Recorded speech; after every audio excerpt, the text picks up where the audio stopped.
आता मॉइस्टन या शब्दाचा अर्थ समजून घेऊया. सर्वप्रथम मराठी अर्थ ओलसर करणे किंवा किंचित ओले करणे. मॉइस्टन हा शब्द वर्ब आहे. मराठीत समजून घ्या. मॉइस्टन म्हणजे एखादी गोष्ट थोडी ओलसर करणे किंवा त्यावर थोडे पाणी लावणे.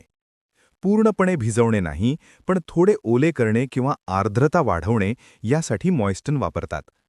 हा शब्द माती, ओठ, कापड, अन्न किंवा त्वचा ओलसर करण्यासाठी वापरला जातो.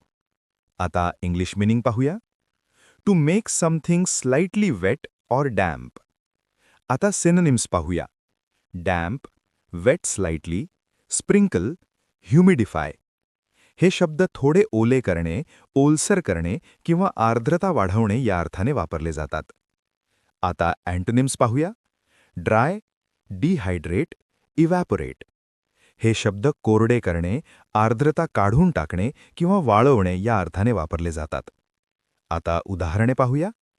पहिले वाक्य. शी मॉइस्टन्ड द क्लॉथ विथ वॉटर. तिने कापड पाण्याने ओलसर केले. इथे मॉइस्टन्ड म्हणजे कापड पूर्ण भिजवले नाही, पण थोडे पाणी लावून ते ओलसर केले. आता मित्रांनो, थोडा विचार करा. व्हिडिओ थांबवा आणि खालील प्रश्नाचे उत्तर कॉमेंटमध्ये लिहा. Which word is an antonym of moisten? A. Sprinkle. B. Humidify. C. Wet. D. Dry. तुम्हाला इंग्रजी मोफत आणि सोप्या पद्धतीने सुधारायचे आहे का? नियम अकॅडमीचा बेसिक इंग्लिश व्होकॅब्युलरी आणि ग्रामर कोर्स पूर्णपणे मोफत जॉईन करा. आत्ताच हा नंबर नियम अकॅडमी इंग्लिश नावाने सेव्ह करा. 9270275060. नंतर व्हॉट्सॲपवर हॅलो सर असा मेसेज पाठवा. दररोज व्हिडिओ प्लस MCQ सराव मिळवा. नंबर सेव्ह केल्यावरच लिंक उघडतील.